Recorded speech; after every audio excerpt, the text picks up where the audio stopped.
Hi friends, welcome back.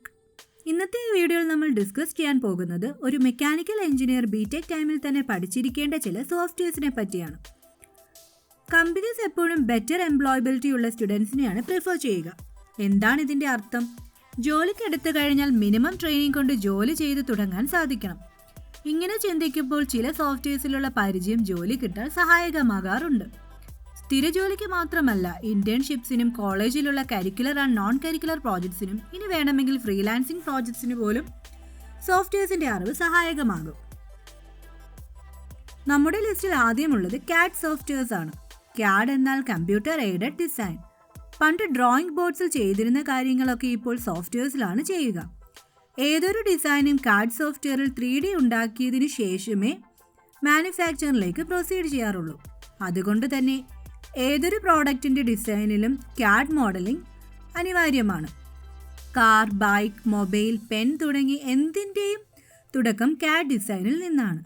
Designing മാത്രമല്ല, design ഉണ്ടാക്കിയതിനു ശേഷം അതിൻ്റെ മെക്കാനിക്കൽ വർക്കിംഗ് സിമുലേറ്റ് ചെയ്യാനുള്ള ഫീച്ചേഴ്സും ഇന്നത്തെ മിക്ക CAD സോഫ്റ്റ്വെയർസിലും ഉണ്ട്.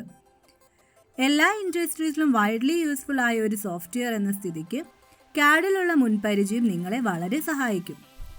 രണ്ടാമതായി ലിസ്റ്റിലുള്ളത് FEA സോഫ്റ്റ്വെയർസ് ആണ്. നേരത്തെ പറഞ്ഞ ഡിസൈൻസിൽ സ്ട്രെങ്ത്, തെർമൽ ഫ്ലൂയിഡ്, വൈബ്രേഷൻ തുടങ്ങിയവ അനലൈസുകൾ ചെയ്യാനാണ് FEA സോഫ്റ്റ്വെയർസ് ഉപയോഗിക്കാറുള്ളത്.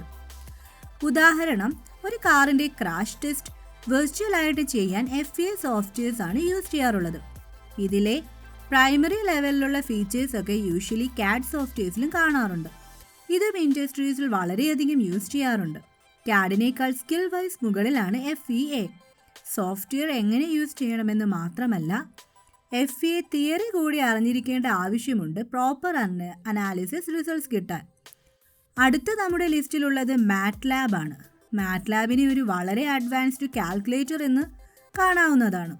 പലതരത്തിലുള്ള സിസ്റ്റംസ് മാത്തമാറ്റിക്കലി മോഡൽ ചെയ്യാൻ MATLAB വഴി കഴിയും. ഉദാഹരണമായിട്ട് ഒരു ഇലക്ട്രിക് സ്കൂട്ടർ അസ്യൂം ചെയ്യുക.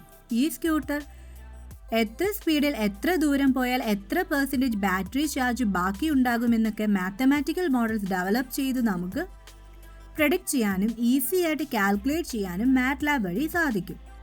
അടുത്ത നമ്മുടെ ലിസ്റ്റിലുള്ളത് MINITAB ആണ്. MINITAB മെയിനി എക്സ്പെരിമെൻറ്റ്സ് പ്ലാൻ ചെയ്യാനും എക്സ്പെരിമെൻറ്റ്സിൻ്റെ റിസൾട്ട് സ്റ്റാറ്റിസ്റ്റിക്കലി അനലൈസ് ചെയ്യാനും വേണ്ടി വളരെ യൂസ്ഫുൾ ആയൊരു സോഫ്റ്റ്വെയർ ആണ്. അടുത്ത നമ്മുടെ ലിസ്റ്റിലുള്ളത് മൈക്രോസോഫ്റ്റ് ഓഫീസ് ആണ്. എഞ്ചിനീയർ എന്നല്ല, ഇന്നത്തെ കാലത്ത് വൈറ്റ് കളർ ജോലിയുള്ള ഏതൊരാളും ഒരുപാട് യൂസ് ചെയ്യുന്ന ആപ്ലിക്കേഷനാണ് പവർ പോയിന്റ്, എക്സൽ, വേർഡ് തുടങ്ങിയവ. ഇതറിയാത്തവരും വളരെ കുറവായിരിക്കും. സ്റ്റുഡൻസിനാണെങ്കിൽ പ്രോജക്റ്റ് പ്രസൻറ്റേഷനും മറ്റും പവർ പോയിന്റ് വളരെ യൂസ്ഫുൾ ആണ്. പവർ പോയിന്റിൻ്റെ A to Z കാര്യങ്ങൾ ഇൻക്ലൂഡ് ചെയ്തിട്ടുള്ള ട്യൂട്ടോറിയൽ നമ്മുടെ ചാനലിൽ തന്നെ അവൈലബിൾ ആണ്. ലിങ്ക് ഡിസ്ക്രിപ്ഷനിൽ കൊടുക്കാം. അപ്പം മെക്കാനിക്കൽ എഞ്ചിനീയേഴ്സിന് ഇമ്പോർട്ടൻ്റ് ആയിട്ടുള്ള സോഫ്റ്റ്വെയർസ് നിങ്ങൾക്ക് മനസ്സിലായെന്ന് വിശ്വസിക്കുന്നു. ഇത് ഒരുവിധം ജനറൽ ആപ്ലിക്കേഷൻ സോഫ്റ്റ്വെയർസ് ആണ്. ഇതിൽ 2 എണ്ണമെങ്കിലും ബിടെക് പഠിക്കുന്ന ടൈമിൽ തന്നെ പഠിക്കാൻ ശ്രമിക്കുക. ഇതുകൂടാതെ വർക്ക് ചെയ്യുന്ന ഫീൽഡിനനുസരിച്ച് robot simulation, casting simulation, weld simulation, forge simulation തുടങ്ങിയ ഒരുപാട് സോഫ്റ്റ്വെയർസ് മെക്കാനിക്കൽ എഞ്ചിനീയറിംഗ് ഫീൽഡുമായിട്ട് റിലേറ്റ് ആയിട്ടുണ്ട്. വീഡിയോ ഇഷ്ടമായെങ്കിൽ ലൈക്ക് ചെയ്യുക. ഡൗട്ട്സ് എന്തെങ്കിലും ഉണ്ടെങ്കിൽ കമൻറ്റ് ചെയ്ത് അറിയിക്കുക. ഇനി ഏതെങ്കിലും സോഫ്റ്റ്വെയർസിൻ്റെ ട്യൂട്ടോറിയൽ ആവശ്യമുണ്ടെങ്കിൽ അതും കമൻറ്റ് ചെയ്ത് അറിയിക്കുക. ചാനൽ സബ്സ്ക്രൈബ് ചെയ്യുക. Thank you.